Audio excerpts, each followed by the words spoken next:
County Executive Olszewski. Councilman, how are you? I'm doing well, sir. I just want to thank you so much for taking the time to come out and join us this evening. I know you have a very, very busy schedule, and I just want to say to everybody, every time I see him, it gets me proud to know that he's our county executive because of all the great things he's been doing, but also particularly his leadership under this unprecedented times. He's been really, really out there doing a fantastic job. So, County Executive Olszewski, take it away, sir. Thanks for coming. Thank you for having me, Council Jones, and thanks to everyone who's listening in tonight. I want to commend you in particular, along with all the council who have been tremendous partners as we have tackled this unprecedented public health crisis. It's an economic crisis, so I want to commend you very much for your partnership.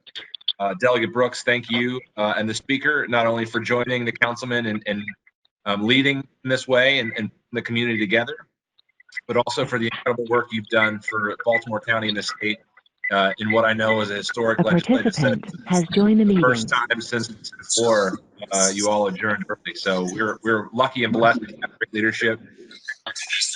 And Speaker Jones and Delegate Brooks and Councilman Jones continue to be a great partner and leader in District 4. So thank you. I'll be brief tonight. I wanted to just bring greetings on behalf of Baltimore County. Your speaker, delegate, and councilman have pulled together. Will Anderson, our head of economic and workforce development, and Dr. Branch, head of health and human services, are on tonight, and we'll be on hand to answer questions and give updates. But just rest assured, in Baltimore County, we are taking progressively aggressive action. We're here to both ensure the health and safety of our residents, but also we're here to respond to the economic needs out there. Because the council has been such a great partner, we've been able to do things like work with our school system, and to date we've delivered almost 1 million individual meals. We are helping hundreds of businesses and individuals gain access to support programs and loan grants, and we were able to delay things like evictions and water shutoffs. Lots of good work that's happening out there. We continue to be there for you, to work with you. We're working around the clock, but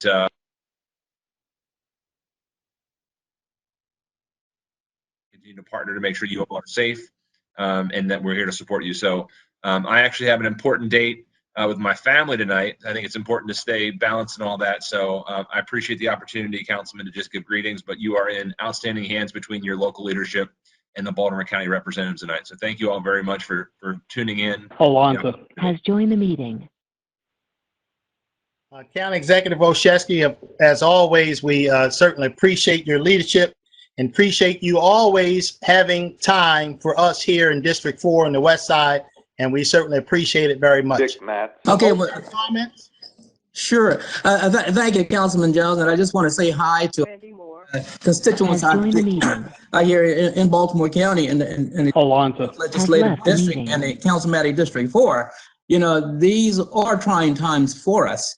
You know, and we're doing whatever we can do to try to mitigate some of the consequences. You know, but I'm truly appreciative of the way our county executive has stepped up. You know, providing all the meals and whatnot, as you know, taking a lead role. You know, in making sure that Maryland is doing what it's supposed to do, and you know, and doing whatever that can be done to make sure that the residents of the state of Maryland are protected. You know, we're all in this together. You know, and I want to encourage each and every one of you to adhere to the guidelines that's mandated by leadership. Lauren Walker.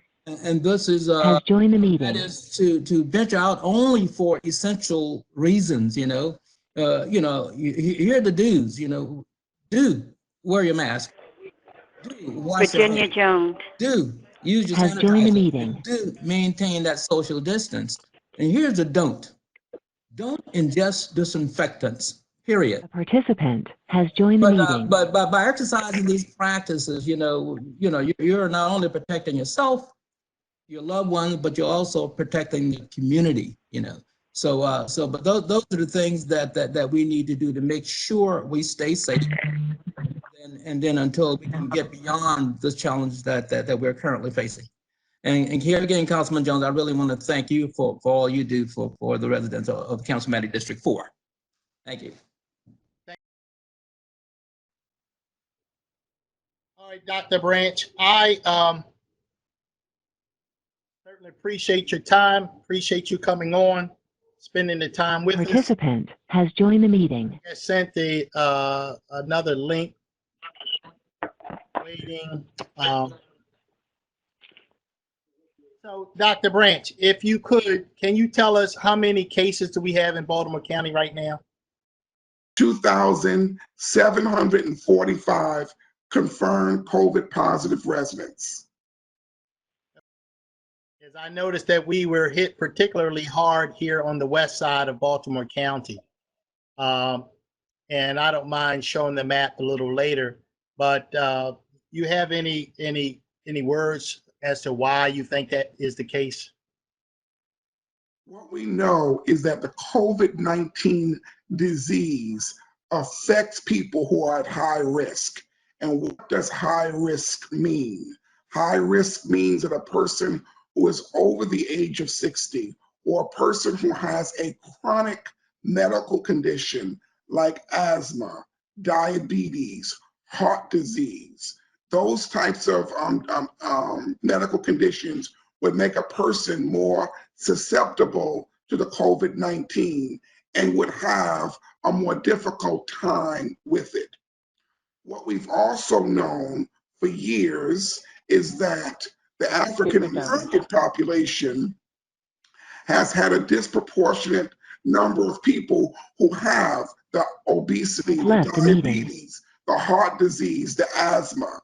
And so what we've now known is that COVID-19 disproportionately affects those people who are African American because they have many of those diseases that would make them high risk Has joined the meeting. Having a bad time with COVID-19.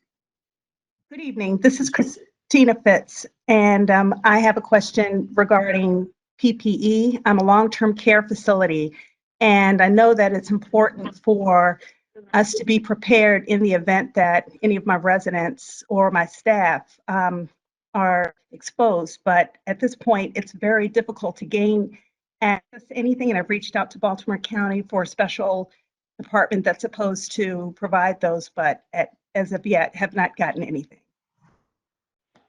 Dr. Branch? So I would say to you that obviously PPE, that's personal protective equipment, is very joined the meeting for everyone. That's including the health departments, that's including the nursing homes, that's including the hospitals. So we're doing the best that we can in being able to obtain as much PPE as we can. And as we receive the PPE from the state, as we receive it, we are then giving it out to the hospitals and the nursing homes and the long-term facilities as best as we can. But at this particular time, there is just not enough PPE to everyone in the amounts that they need. And we're working on it as best as we possibly can. I want to thank you so much for taking the time to meet with us. And I'm really sorry about Karen's experience with the PPEs. But as I told you the other day, and I guess when it shared, has joined the meeting. One of the nursing homes in my district, the Patapsco Valley nursing home on Liberty and Orford, they had told me, I was calling the doctor to check up on the patients there, the residents at the home, and just see how everything was going. I asked him if he was receiving the resources and support he needed from us, Baltimore County, and he was extremely happy and pleased with the support that he received from the health department. And he owns, the owners own several nursing homes throughout various jurisdictions, and he was very impressed with the professionalism and the support he received and the forward-looking everything he received from the Baltimore County Health Department. So I asked him if he knew you. He said he didn't know you, but he was just impressed with all the things that he received. So I thank you very much, sir. Dr. I Branch, appreciate that, and thanks a lot. question. The count that's currently coming out now for the county and the state, does that include individuals who passed away in their homes, their private homes? And how do you determine whether they are presumed dead as a result of COVID? Yolanda. This is the fact that the medical examiner makes that determination. If a person is found in their home who's already passed away, the medical examiner makes a Participant has left determination the based meeting. on the history, and then it's the medical examiner who can test Participant has the joined the deceased meeting. person for the COVID-19. So the medical examiner deems that to be necessary, they will do that. If that person is then positive, they would be a part of our number. Yes. Have we had any individuals presumed dead from COVID found in Baltimore County? You know, a lot Has of it's joined the meeting. nursing homes, but not the home deaths. Yes. Okay. I do know that happened in Baltimore County. Yes. Okay. I think that's going to be all the questions we have. I thank you so much, Dr. Branch. We certainly appreciate you taking the time to come and speak with us. Now, I believe we are joined by our speaker, Adrienne Jones, who's also a host of this town hall meeting. Speaker? Madam Speaker? Yes. Okay. Good evening, everyone. We're going through a lot of these technical difficulties. I'm Speaker Adrienne Jones, and as it relates to the whole COVID-19, what we're dealing with, since we ended session early, we had formed a COVID-19 work group. Was put together by the Senate President and myself with members from throughout the state and representation and leaders. And we meet weekly, and we get information from the administration, from the state health on the state level, the state health department, the superintendent, et cetera. We also had on, I guess about two weeks ago, the three of the county executive, one being County Executive Olszewski. The role of the work group is try to provide information to our constituents on some of the questions that have not been able to get answers to, or frustration about, in terms of some of the questions that were raised today. We, as a body, as a General Assembly, there were certain pieces of legislation that were passed solely to provide financial aid for some of the programs, and which in our role, that's how the governor could get some of the funding for this. Our number one type of inquiry we get is regarding the unemployment insurance, and the glitches that have taken place with that vendor. And we have been on the secretary there and all the various secretaries as we get information of things that are not going right. It's very frustrating, and people have to wait. And we try to help in that way, asking them what is it that they need. So it's frustrating on our part, particularly that. And I think that Baltimore County, I think probably like the fourth, not the highest in terms of the numbers, but we're up there as it relates to the rest of the state. And there's several bills that we have done that, that you're trying to deal with some of the tests that was needed. I guess you heard that the governor, and with assistance from his wife, was able to secure 500,000 test kits to be able to assist. And, I know you're aware that one of the high areas of incidents has been in the Liberty Road area, thus the Senior Center, the Liberty Senior Center. Has joined the meeting.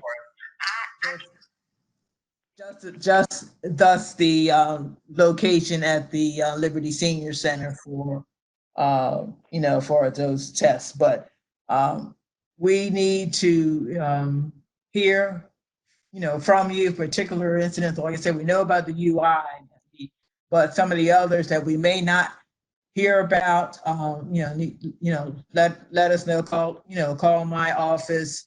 And so I know it's frustrating, particularly that particular one, but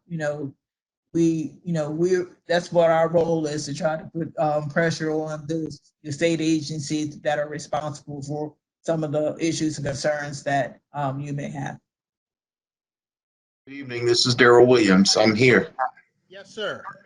We want to just at this time welcome our Superintendent of Schools, Dr. Darryl Williams. And if you can just take it away, sir, we're happy to have you. So good evening, everyone. I see Madam Speaker, Adrienne Jones. I think I saw Delegate Benjamin Brooks.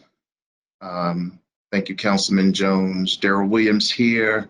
I think we have some other staff members, and I believe one of our board members may be on the line. I'm not quite sure.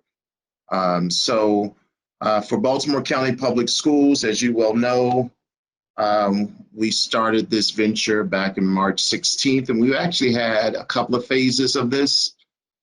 We had the quick turnaround for 2 weeks in March, where our students had either access to online material or printed packets or library books. Then we were scheduled for phase 2 when we realized we were going to be out again.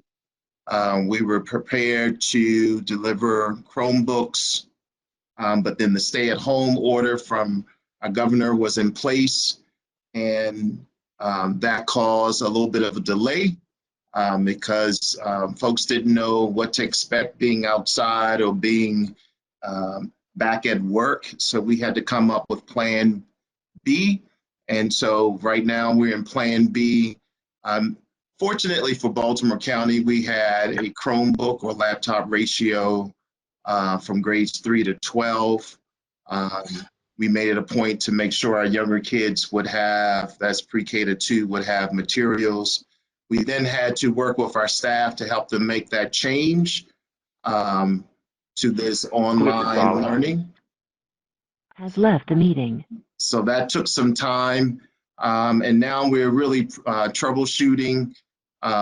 Devices have been mailed, packets have been mailed. Sometimes there's been a delay in delivery, but our staff, our teachers, they're working to make sure they contact students. Our principals are still working. We have our health student support services to making sure that we know where our students are. So each week we'll be looking at engagement. And then we're feeding 50,000 meals a week or so. And so we'll continue to monitor, as we all had to make a quick change in what we were doing that started back in September to this remote learning. And right now we're looking at what that reentry may look like. We just don't know what will happen after May 15th, but clearly all the school districts are looking at what that reentry may be for our students, as well as we're trying to make some decisions with the class of 2020. As you can imagine, being a senior, no one anticipated that their senior year would be this way. Each week I meet with the state superintendent along with my other colleagues. We problem solve, we give her updates, and definitely I keep our board members informed. So this has truly been a learning experience for all of us. No one anticipated this to happen, but we appreciate the collaborative nature of our county partners and leaders, and also the patience of our parents. I always like to end on this. I too am a parent, and I'm dealing with a senior in high school and a senior in college, and I got to monitor what they're doing, believe it or not, my wife and I. So we appreciate all the work our parents are doing who are working remotely and still monitoring what their own children may be doing in their house. So I'll just stop right there. I don't know if board member Scott is on the phone, if she wants to comment on that, but I do appreciate this invitation. Well, Dr. Williams, we appreciate you being here. I see Delegate Ben Brooks has raised his hand. Let me just say one thing. I know that this had to be just an enormous task. I've had a couple of people had questions about, they were talking about what they thought schools could do and what other schools were doing. Has joined the meeting. And one of the things I reminded the person was, if you look at Baltimore County Public Schools, I think Baltimore County Public Schools is like probably the 23rd largest school system in the country, and with 110,000 students and over 10,000 employees. And any task, when you're trying to mobilize that number of people, is just an enormous task. It's not something you can do overnight. It's sort of like turning an aircraft carrier. It takes 5 miles to turn an aircraft carrier versus what it would take to turn a small rowboat. So I realized that, from what I understand, you guys had a very short notice in terms of when schools closed, and it took an awful lot to get done. So I give you a lot of credit for what you've done so far. One of the issues that I've often heard, and I'll share this because some of my colleagues may not be here, and I'm not sure how much of it is your fault. But on the east side of the county, there was one of the post offices, some people there tested positive for corona, and it really disrupted the delivery of the packages that the schools were delivering. Do we know whether or not all the students have the packets now, or was there any additional efforts taken to make that happen? So our engagement percentages look good. We do recognize that there was that delay on the east side, and specifically we had staff looking at and working with our principals to know, did the packets arrive? Is my understanding they have. There was a delay, as you mentioned, just because of what was happening on that side. Now we're really troubleshooting, because sometimes packages are damaged or maybe missing some items. And so we work through our schools. Again, I check in with those community superintendents 3 times a week, and we look at ways to really troubleshoot. So unfortunately, we had some of these delays, but we didn't encounter that there will be this slowdown or illness or anything that kind of prevented. And that speaks to why we're allowing multiple opportunities for students to demonstrate the learning.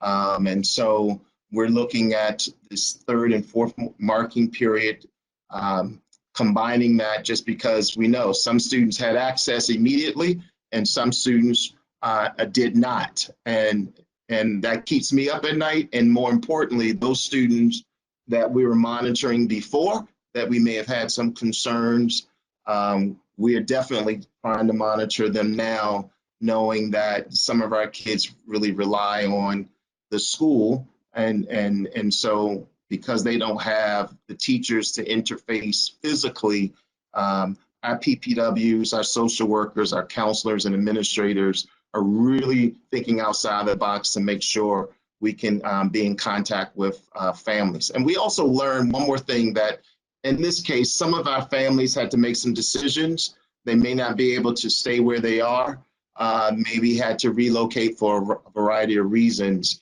And so we reach those families to know exactly where they are, so those students can be engaged in the learning in some form or fashion. Thank you, Dr. Williams. Delegate Brooks, do you have a comment? Yes, but actually, Councilman Jones, my question was back on the one about the PPE. But thanks, Dr. Williams, for great information. Virginia Jones. If I could circle back to that so meeting. quickly, Christina Fitz had asked a question about the PPE. And I had a gentleman who called my office. He's a person that I know halfway well. He's with this organization called Healthcare Ready.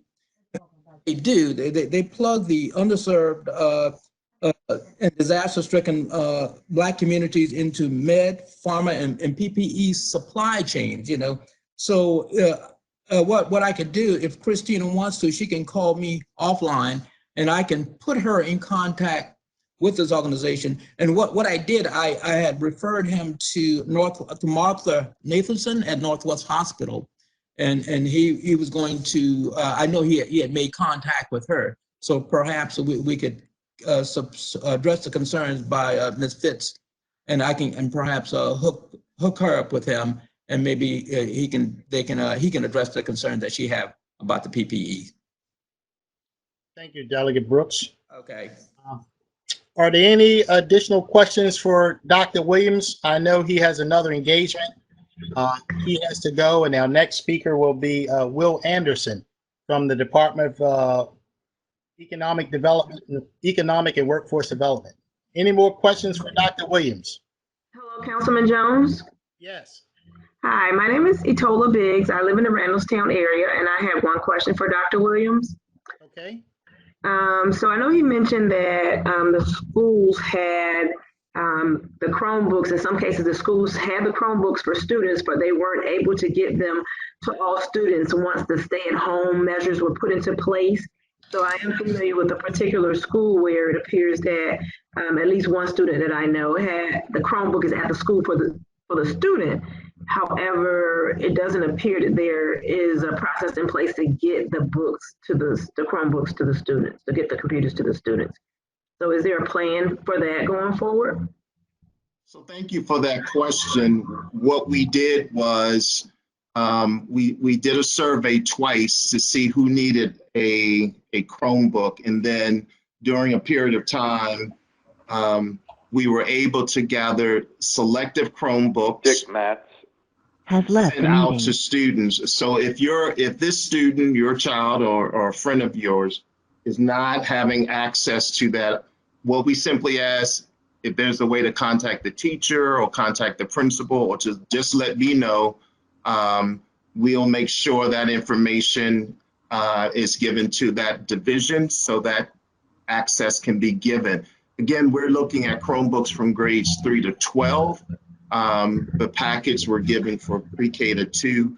Keep in mind, the reason why it's 3 to 12, grades 3 to 12, is that's what, when I came into the county, that was the ratio that we had, a 1-to-1 device for students in grades 3 to 12. Okay, thank you, Dr. Williams. Yes, he's actually in that 3rd grade level, I believe, and he's at Randallstown Elementary, so we'll follow up. Thank you. Thank you. Okay, and Dr. Williams, I think I know the answer to this question. It came in from Susan Ellerby from Facebook, and she was saying, when will the final decision be made to end this school year? So unfortunately, that's out of my control. Waiting to hear from the state superintendent. As we know, we're closed up until May 15th.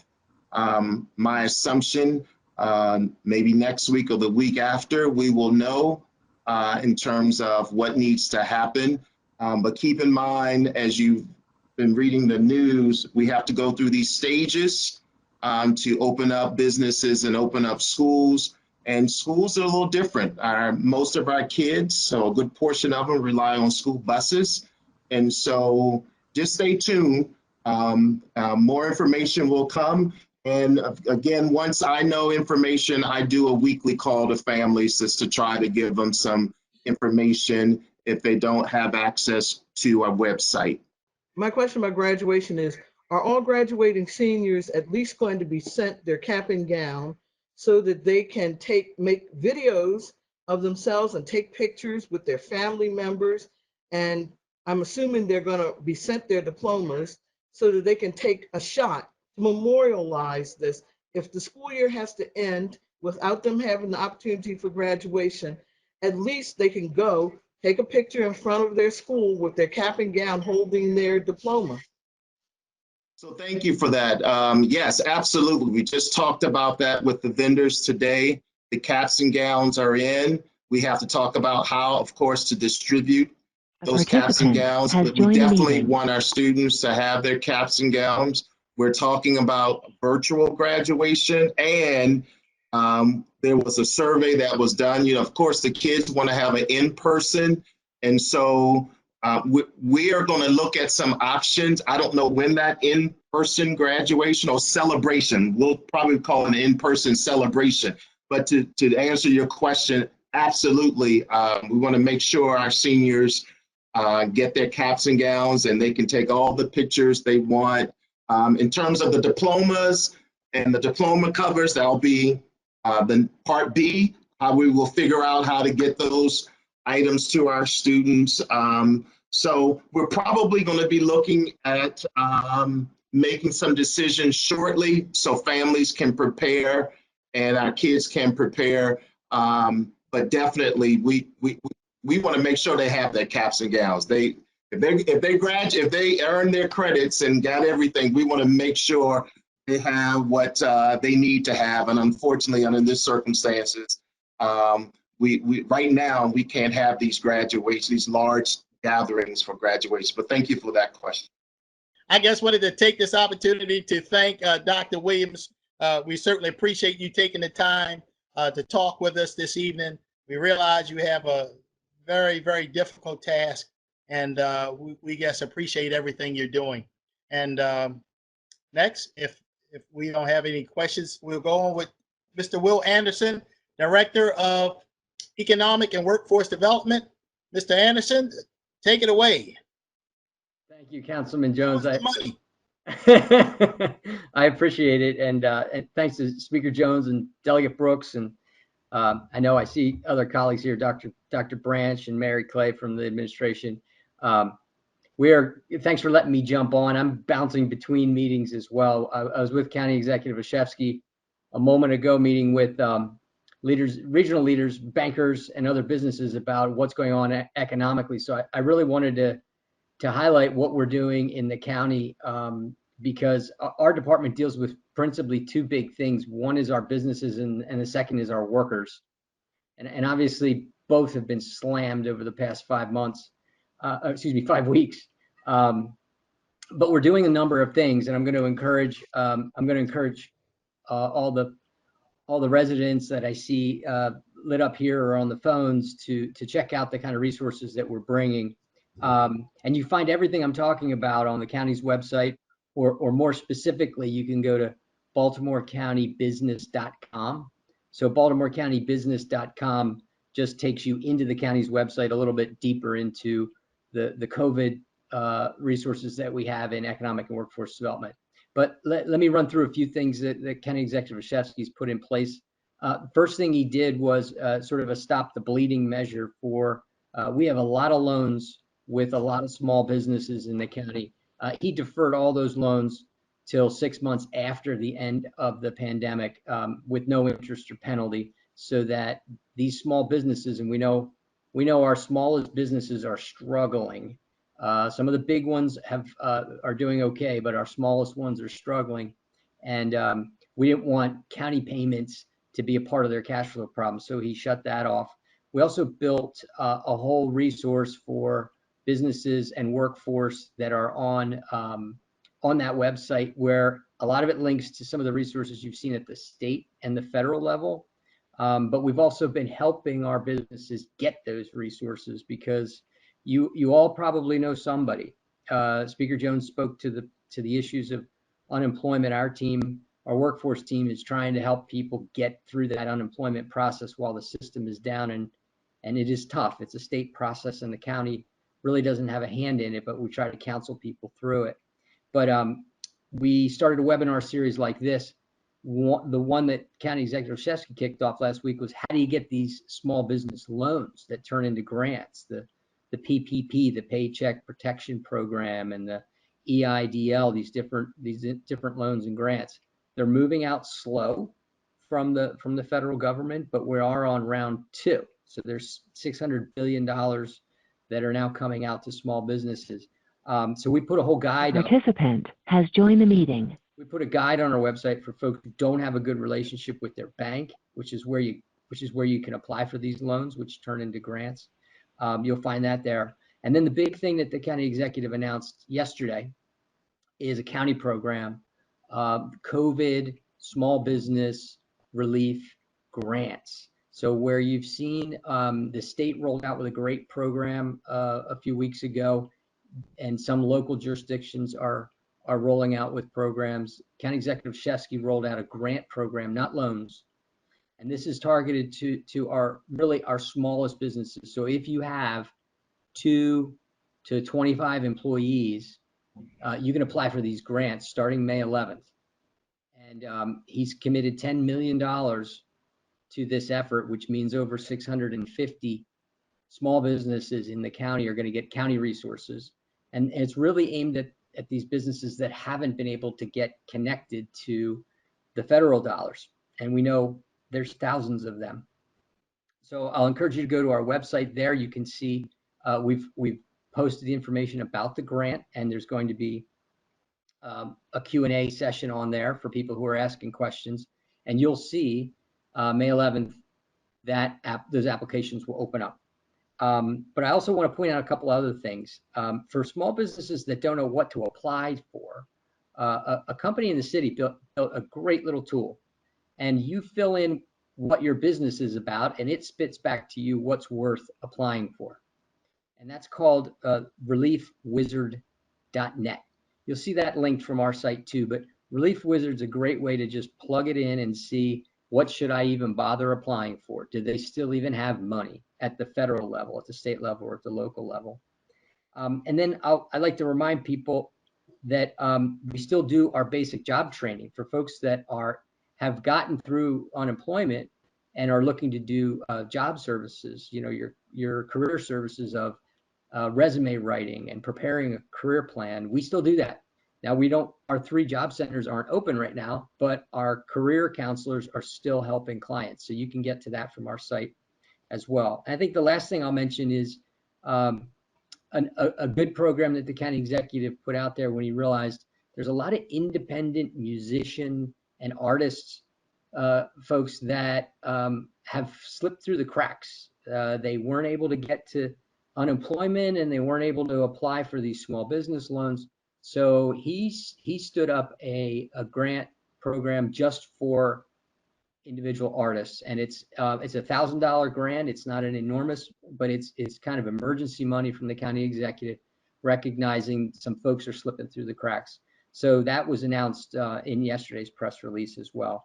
And I'll just Participant has left the meeting. Some data, just so people know. We have 21,000 businesses in Baltimore County. We're a big county. Just like Delegate Jones pointed out, we're a big school system. Karen Smith has left the meeting. And we've been polling our businesses over the past couple of weeks. 97% of our businesses say they have been negatively affected by COVID. Now, we know a lot of businesses that are still open, and we're actually helping some businesses hire. We have a whole jobs board for folks who are looking for jobs right now. But over 70% of our businesses have already lost a significant amount of revenue, and 2/3 of them need money in order to keep their workers.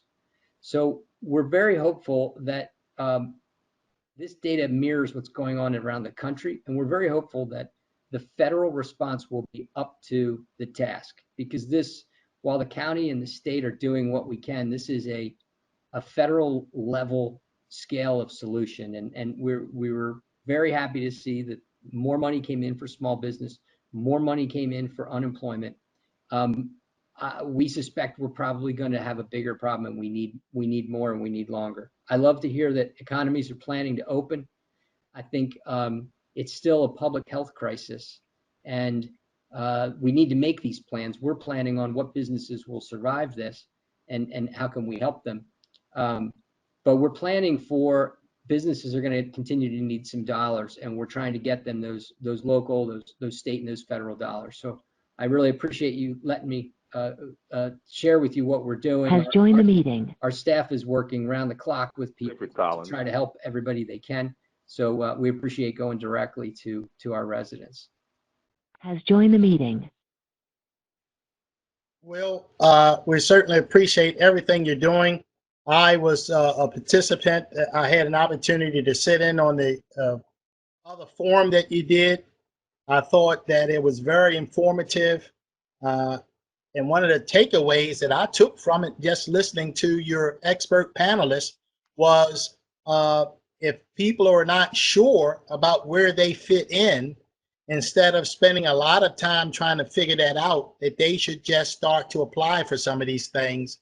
And the folks on the other end of the application process will let them know. Has left the meeting. Is that good advice? We did hear that advice from several lawyers and accountants on that webinar of, if you don't know, apply for it. And we saw people applying for multiple things, and because not everybody has clear guidance, frankly. There's a big program that was announced by the federal government called the Main Streets program. There's been no guidance on it. And in fact, it's probably for large businesses, not exactly Main Street. So in that kind of environment where you don't have all the details, our advisors that were on that panel were saying, go for it, apply. And sometimes you can't, if you've applied for something twice, you could only get it once. But I think going to that reliefwizard.net helps you see what all is out there and see which ones you can even apply for. So thank you so much, Will. Are there any questions? And I'll start with my co-host, Speaker Jones and Delegate Brooks. Go ahead, Delegate Brooks. Okay, thanks, Will. Thanks for that valuable information. One of the problems, that I've been getting emails from my constituents on, especially when it comes to unemployment, the state is being able to get through and get a call back. They call, and they don't get an answer. The phone just rings, and I know the governor is supposed to be. He was issuing an apology today for that particular shortfall. Another problem here again. This is on the state level where one of the constituents in my district providing a daycare for the essentials and getting paid. By the state. Here again, that falls on the state level, and we made a call today about that as well. And I would think I appreciate what the county is doing so far as being able to provide delay those particular loans for about 6 months. Now, my question about that is that with those deferrals, I mean, is the interest going to continually accumulate? Is that interest going to be deferred, or that's going to be forgiven over the 6-month period? I mean, how does that work? Yeah, that's a good question. And we share frustration with all of our constituents that can't. Donna Price has joined the meeting. On the loans, it's as if we hit pause and we'll start your payment again in 6 months or 6 months after. And there will be no fee. There will be no interest accrued. We stick it on the back end and we kind of restart. But we decided not to start it after COVID. We decided to start it 6 months after COVID because it's going to take businesses a long time to start getting enough revenues to make payments to anybody. Once they throw the doors open, left the meeting. They're not going to have money to make loan payments. So it's going to come all the way at the end. And Has we're not left the charging them meeting. interest. We're not charging them fees for that time. I see. Okay, okay. So in other words, what'll happen, the principal payment will be stuck on the end, but there won't be any additional interest for that 6-month period. Correct. As if there's just a pause, is what we're saying. Yes, okay, thanks very much. Thank you, Delegate Brooks. Sure. Speaker, you have anything? State level with that work group I mentioned, we're trying to work out, and we're in communication with the local government, so we're trying to work through that. I do know that they are looking for people. I think they still are in terms of handling some of the unemployment in the Office of Labor and Licensing Regulations.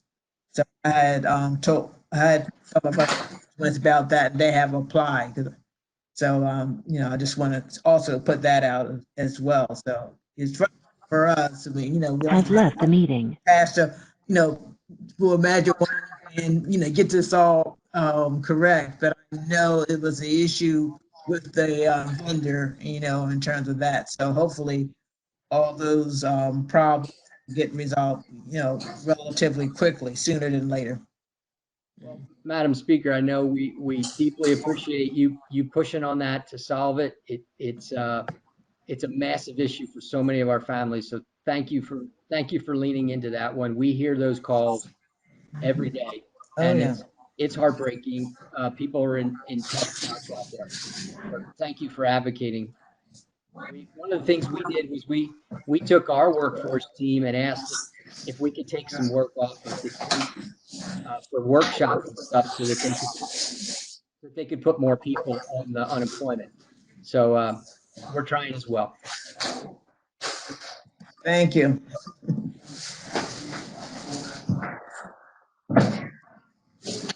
Thank you so much, Mr. Anderson. What I'll do, I'll look at the MSC.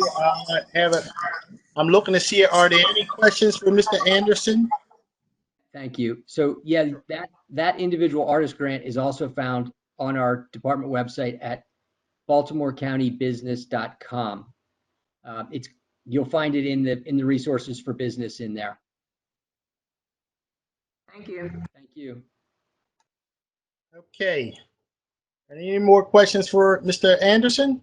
Councilman Jones, could I just add to that? I meant to answer that grant is also going to be open. Applications will also open on May 11th for the artist grant as well. That's our target as well. So if people go to the site, they can start adding their email to it, and we'll catch up to them.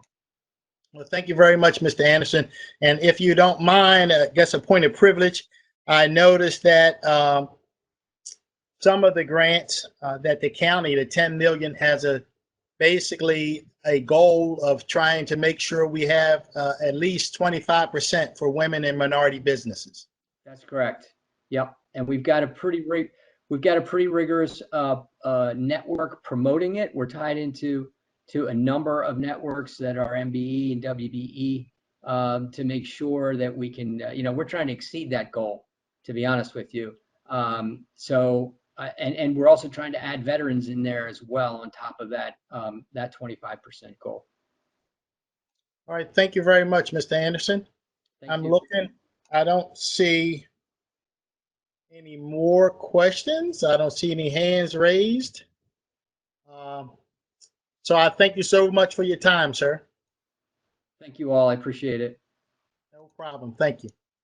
So what we'll do now is what I like to do is just take a minute to just thank all the callers that were here, starting with the county executive, who's doing a fantastic job. Dr. Branch, I think Dr. Branch is doing an excellent job. Matter of fact, I'm just very pleased with the staff we have in Baltimore County. I don't think you could find a better health officer than Dr. Branch, nor can I think you can find a better economic and workforce development director than you, Mr. Anderson. I think you do great. Dr. Williams, of course, once again, he's doing a great job. So I really appreciate all of y'all for taking the time to come here. And I know I'm speaking for myself, Delegate Brooks, as well as the speaker, and thanking you all for being here. On this point, Donna Price has left the meeting. Is just open up some comments, and I'll start off because the speaker made it clear that she wanted to make sure we have some time to hear from the constituents, to hear what's on their mind and what are they doing. Let me just say that I think it's so important that we continue to do all the things that's necessary to keep us safe. I know how it is in terms of, the further it goes, the more people get cabin fever. They get to the point where they start putting their guard down.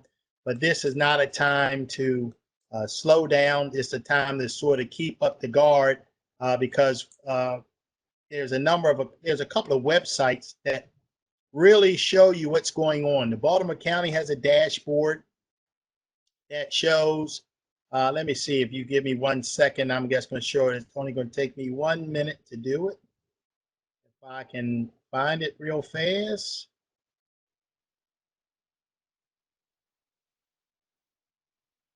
Well, let's see here. Well, maybe this Join the meeting. Maybe that's not the best one to show. I think that's showing where we are. But why not turn this off? So much for that idea. Maybe I'll show it to you later. But right now, Speaker Jones, you have any more comments? I'm just sort of impressed right now, if I could. I'm impressed with the county's efforts, the state efforts. I think when I look across the country and I watch CNN every day and Felicia Stephanie has left the meeting. I look at some of the things that's going on around the country, and I'm very pleased that we have the leadership here in the state of Maryland. Participant has left the meeting. On down to the county executive, even here at local level, the county executive, Olszewski. I think everybody is acting very sound and prudent. And I'm just so proud when I go out and look at the number of food that the county is giving away. I always say these type of events bring out the very best in people. And if anything, it should show people just how important their local governments are in terms of the state and the county. Because if you look at how many people we are feeding, making a tremendous difference in the lives of people who are hurting right now. Has joined the meeting. What I like to do now, Madam Speaker, any words before we open it up to comments?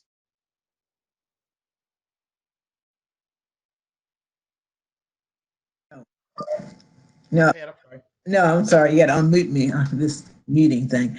No, I want to hear from them that took the time to come on, be part of this webinar, and want to hear what they hear out there. And they had an opportunity to have at least two branches of government here, the local, county level, and the state. So, and we're also in contact with our federal partners as well, Delegate Brooks and I. So let's hear from them. Okay, I could tell you, that sounds good. I know I can say that we have been in contact with our state senators, Senator Van Hollen and Senator Cardin. In fact, we had spoke with him today, Senator Van Hollen. And U.S. Senator. U.S. senators, absolutely, who are keeping us abreast of what the federal government is doing in terms of sending funds our way, because we really are going to need them here at the state and the local level. My concern is in regards to the election, because a large part of Randallstown is part of District 7. And of course, congratulations to Kwaisi and Fume for his win yesterday. My concern is, I understand that it was a special election and that he also has to be reelected in June. But what confuses me is I saw a sign for Maya Cummings that vote for Maya Cummings June 2nd. And I thought that at this point, will he have any challengers? or no? If you don't mind, let me state that the answer is yes. The answer is yes. Has left the As meeting. you went through the special election. That special election is over, and now the cycle is such that now it's time for the regular election. So starting June 2nd, you have other challenges. Most of them will be the same ones that challenged them in the special election. Okay. Right now, he's the congressman-elect. I guess during the regular primary in June, and then the regular general in November. But the special election is done. He's won the special election. Most likely, the same people will run again. Some of them will drop out. Julian, Yes, ma'am. what took place on yesterday, Kwaisi Mfume won the election to fill the remainder of Elijah Cummings' term. John has left the meeting. That will be for the whole 2-year term. It will be for, because Congress people, they have to run every 2 years. So what happened yesterday, he won to fill the remainder of Elijah's term, which goes to January. And in order for him to continue or try to continue to be the 7th congressional congressman, he would have to also win on, the primary is in June, and then the general is in November. So that's what the confusion is. So. Okay, thank you very much. You good, Ms. Bates? And thank you so much for the information. You're welcome. Are there any other comments, concerns, questions? I had a question for Delegate Jones. Yes, go right ahead. Identify yourself. Today and yesterday, there was a lot of discussion about the fact that even though all these test kits have been ordered, our governor from overseas and throughout the country, what's lacking is reagent in order to actually come up with the test results. Reagent is very easy to produce, but right now, only a handful of companies in the country have been allowed to produce it. My question, this goes back to the question I asked yesterday for the budget slip. Can we get some of that business brought to Maryland? Right now, the president has said that he will implement the Defense Production Act to produce certain things that are absolutely critical. The Knoxville operation is right here, over on the eastern side of Baltimore County, and we have other places that have been shut down that were manufacturing. As a matter of fact, I got a chart today, and I can send to you some of the names of the companies. No, I mean specifically the thing that's holding up testing all over the country is not enough people, not enough manufacturers producing reagent. Reagent is needed in order to actually implement the test. You can do a zillion tests, but you can't give the results unless someone comes up with the reagent. I would have to ask that. Off the top of my head, I believe in giving accurate answers, so I will find out, and I think it's on that list I'm referring to. We will get back to you. Yes, I would just want to again thank everybody for coming. I know that what I wanted to do earlier, I didn't get a chance to do it. But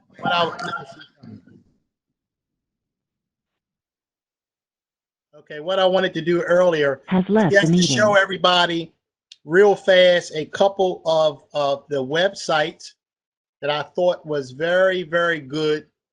And it's the type of information that everybody could be able to look at. And what I'll do, I'll start with the state's website.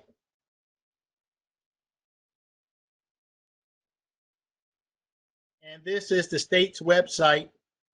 As you can see, that the website shows you how many confirmed cases you have throughout the state. It's listed over here on the right in terms of Prince George's County with the most, Montgomery, Baltimore County, Baltimore City, Anne Arundel. And then if you come down here, this is something that gets added a couple of days ago, maybe last week. This shows the total number of hospital beds that people are using because of coronavirus, the number of acute beds that are being used, and the bottom one is the ICU beds. And I think right now that number is 586. And over here, confirmed and probable deaths. This goes back to one of the earlier questions where you use the word probable. And this is the total number of cases in Maryland, 2,800. Confirmed deaths, 985. Total negative results of the test are 90,000. And then Baltimore County has a very nice website as well. This dashboard that Baltimore County has. And what I like about this one is you can see the state numbers here, reported cases over time, up to that 20,000, and Baltimore County cases at 2,700. And here, of course, is the number of deaths. As you can see, the number is constantly going up. And here's the number of deaths in Baltimore County, 104. Over here to the right, you see cases by age group. And this, I think is interesting, the male-female group.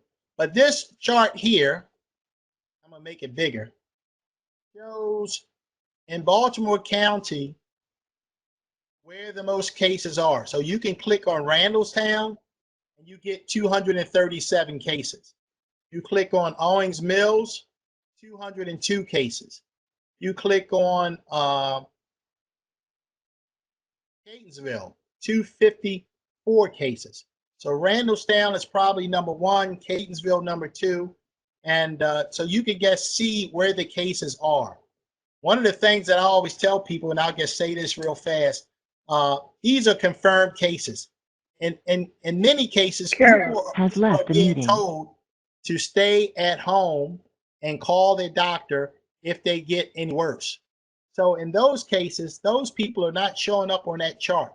They're not showing up, and we certainly pray and wish all of them well. So that's the story there with the confirmed cases. So we have more than our share here on the west side of Baltimore County, especially in Randallstown. And we just hope that everybody come through this together. Any more questions or comments before we sign off? I don't see any hands raised. I'll go through the list again. I got a text that there's folks on Facebook have questions. Okay, let me see here. Okay. I don't see any. I see comments that people are watching. I see people waving. Bravo to Dr. Williams at BCPS. From Cheryl Pastor. Dr. Branch is doing a fine job. Chris McCollum is watching. Let's see. Dean Scott. Curtis Wiggins. Hello. Firefighter. Okay. Jill Huff. Jill Kamenitz is watching. So I don't see. Here's a question. Will there be a virtual graduation for elementary and middle schools? And I don't know. I'm assuming. What I do know is that Dr. Williams made a comment when we had a meeting with him the other day that at least on the high school level, let me mute everybody. A participant has joined the meeting. On the high school level, that he was committed to making sure a participant has left the meeting. The students in terms of a graduation, not sure when or how. In other words, I don't know if it would be over the Christmas break or whether it be virtual, but he was committed to do something. In terms of middle and elementary schools, that I do not know. I know that we have a couple of the school board members either watching through Facebook, because I heard Cheryl Pastor, I saw her name If one of the school board members want to weigh in and let us know what they know in terms of graduation for middle and elementary schools, please do so. Other than that, I don't know, but we can get back to you. Okay. Councilman Jones. Yes, yes, sir.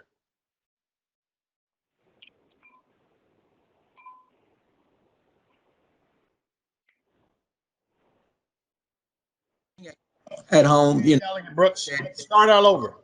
Okay, I just want to let all the constituents know that we're adhering to all the mandatory guidelines and whatnot, but we're still conducting business, and if you need to contact my office, do so. We're working from there remotely. And also on the personal note, for scholarships for those constituents who apply for the delegate scholarship, the deadline is on Friday, so still you have a chance to get that information. Just drop it by my office. Those of you who can come by mail, that is, and we'll make sure that we'll get it in. But the deadline is on May 1, Friday, and they can email it as well. So. All right. Thank you. Yes. I had another question. Another question on Facebook came in. I believe this is one that would be for Will Anderson. I think, I'm not sure if he would know or not. But the question was, are dealing with mortgage forbearance payments being put on the end of a loan, that I would imagine you have to check with your mortgage company and see the particulars of any mortgage forbearance program they have. I'm not sure. I don't know whether or not that's being regulated by the federal government or not. I think that, I just don't know. So that's something that we can look into. You contact myself or Speaker Jones or either one of us can get that information for you. But the first step would be checking with your mortgage company. Let's see. And are there any more questions or comments about what they're doing or how they're doing, or any issues that either one of us should know? Well, I do have one question here. I have a hand raised. Actually, the hand went up and the hand came down. It was Wilson. 1. Did you have a question, Mr. Wilson? Okay. Marjorie, you have a question? I'll unmute your mic. Yes. I just wanted to verify, is this town hall meeting tonight simply to discuss all of the issues around the COVID and the economic development and all of that? I just wanted to make sure I don't ask a question on an issue that's not being covered in tonight's town hall. Well, I think we're here to answer any questions or concerns you have. These things are not only about the COVID-19 and the response. We'll answer any question you have because this is our only opportunity to get together. Clearly, the COVID-19 has taken all the air out of the room, but whatever question you have, we'll be more than happy to answer. I was just wondering if there's any additional information on the workforce housing development and the Lions Mills, if there's been any change in that, if there's been any additional information. Okay. What has happened so far? Thank you for that question. I knew that someone would ask. Basically, that particular development has been, in addition to everything else around that development.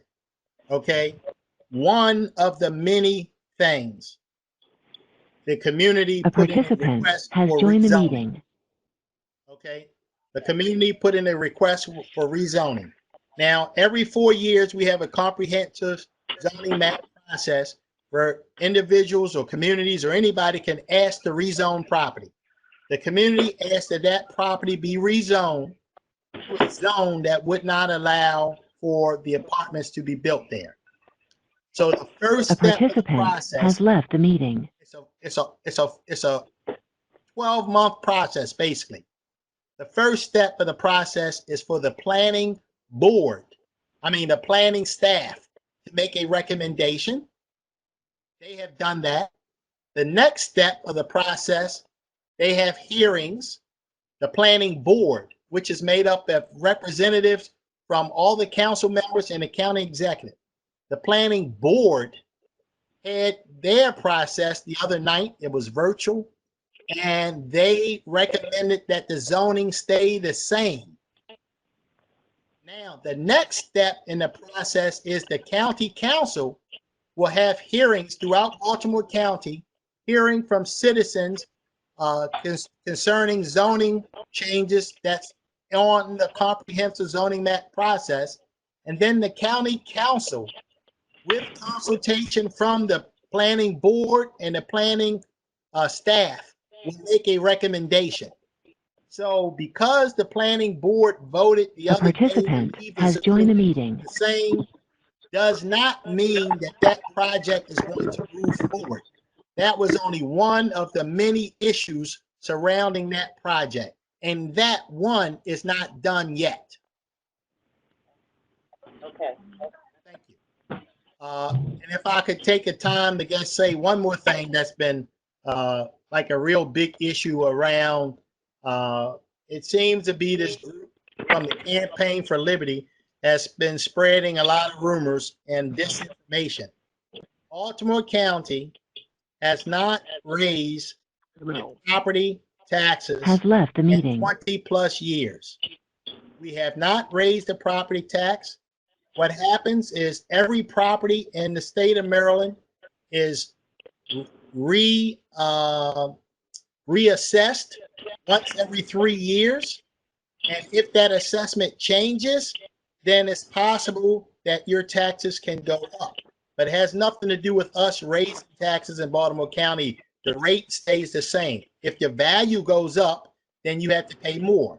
But on top of that is a homestead tax credit. And every homeowner is entitled to a homestead tax credit that limits how much your property can go up anyway. And in Baltimore County, the limit is 4%. In most cases, people property assessed values are much higher than where they are with the 4%. So maybe their taxes go up, say 4%, but it's nowhere near the assessed value or what you could be paying. I just want to put that out there because there's a group that's out there spreading a lot of information, getting a lot of disinformation, getting a lot of people confused, and they send it in letters and phone calls and thinking that the Baltimore County government is the worst thing in the world because we're raising taxes during a pandemic. And that's not the case at all. Mr. Wilson, did you have a question? Yes, I do. Okay, go right ahead, ma'am. Can you hear me? Yes. Yes, I was calling it, was wondering in reference to zoning also, where are we with the zoning issue for 4-006, the Blue House and Rusty Rock Swim Club, and the zoning issue for 4-012, the Coach House, and the zoning issue 4-018 Ellerby Tax, and the Joseph Funeral Home. What I would ask you to do is I looked at most of the zoning hearing the other night. It was running way late into the night and I had to get off. So some of it I don't know right now. I can look up. So if you can check with me out afterwards, I can look up those things and find out where they are. But the important part is that process is not over and will not be over until September. There's still cards to play, so to speak. There's still another part of the process. More importantly, probably the most important part, which is where a final decision is made in September. But I can give you exactly where they are. Just let me do it outside of this town hall meeting so we don't have everybody held up to that. Can you send that information to everyone? Sure. I mean, it's on the website. I can certainly send it out. Oh, okay. Okay. Okay, thank you. Sure. Any more questions or comments? Anything you think myself, Speaker Jones, or Delegate Brooks should know, or things the Baltimore County or the state of Maryland could do better or worse? Or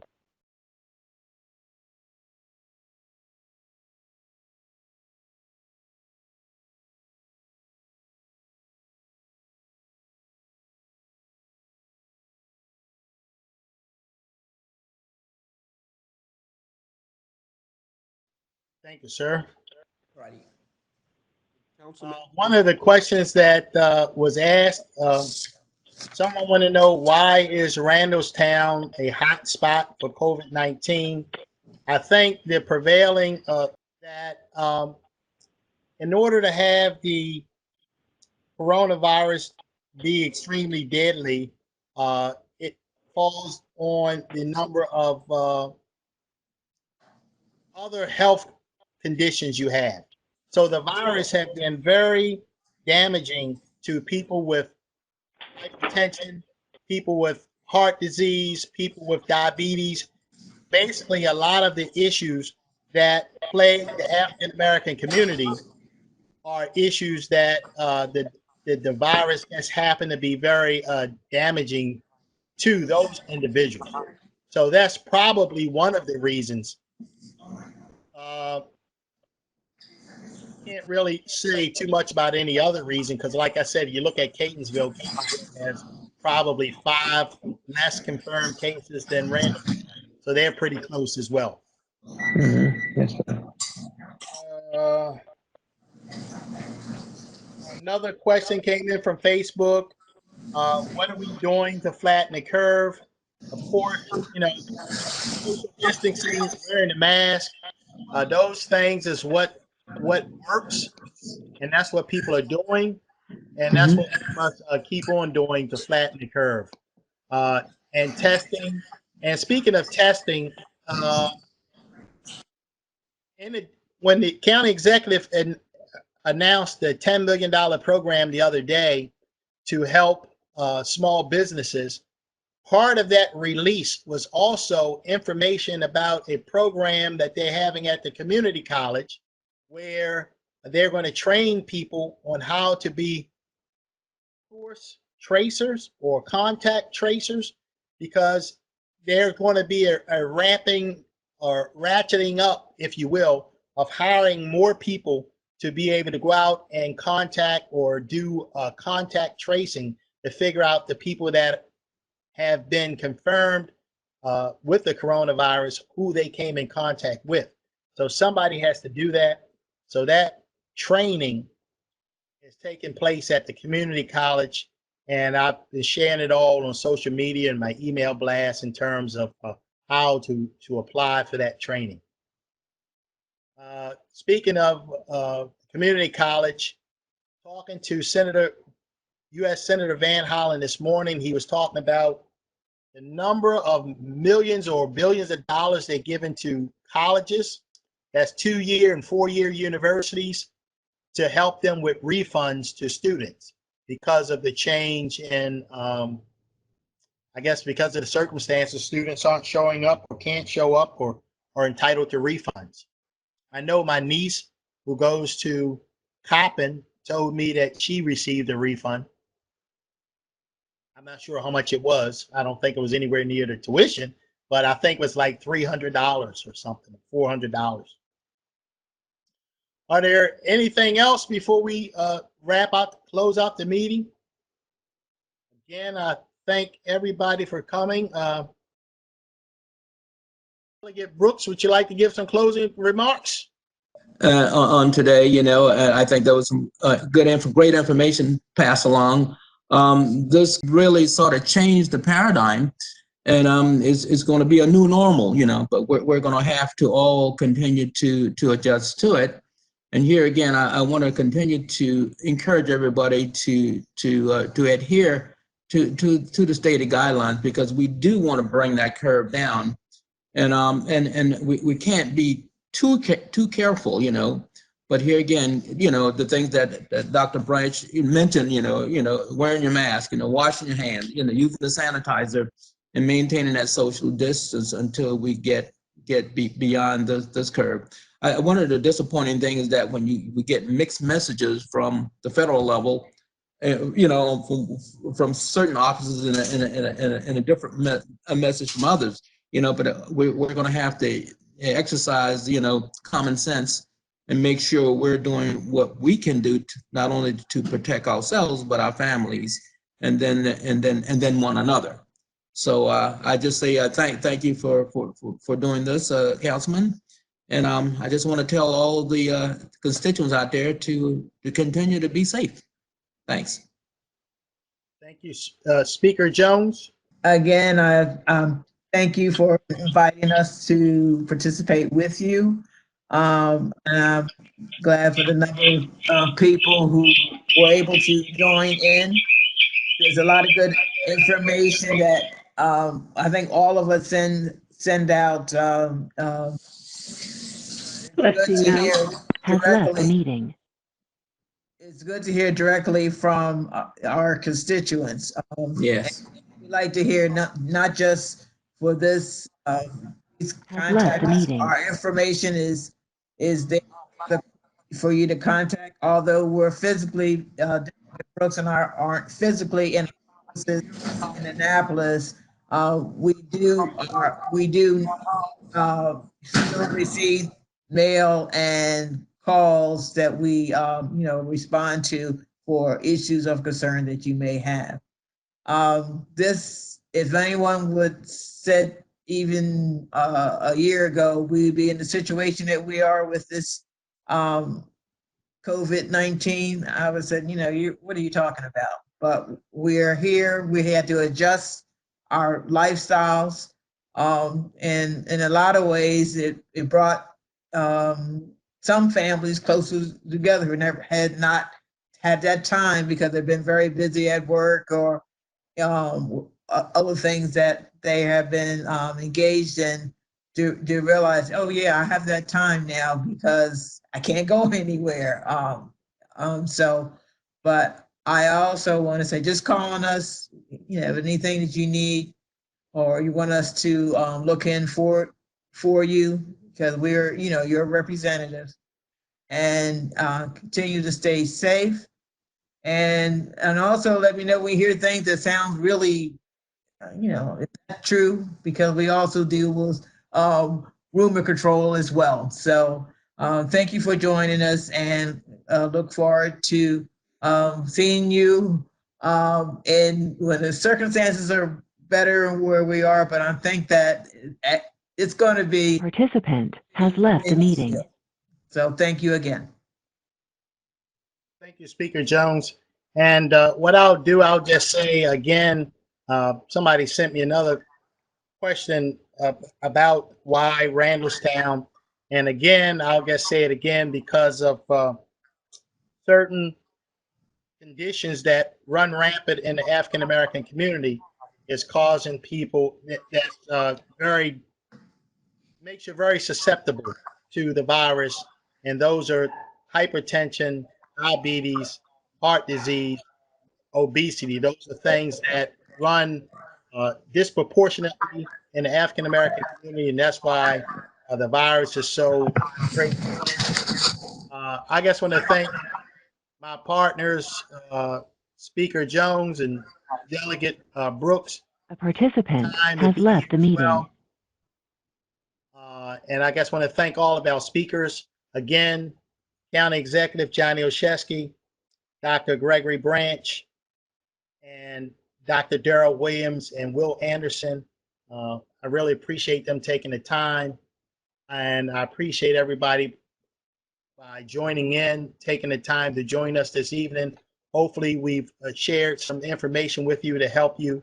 Again, just like Speaker Jones said, my office as well as their office, we may not be there. However, we are answering the emails and getting back to people who leave messages on the phone. And we just ask that everybody continue to do everything that's necessary to keep your family safe. I say this a lot. You're only as safe as the weakest link.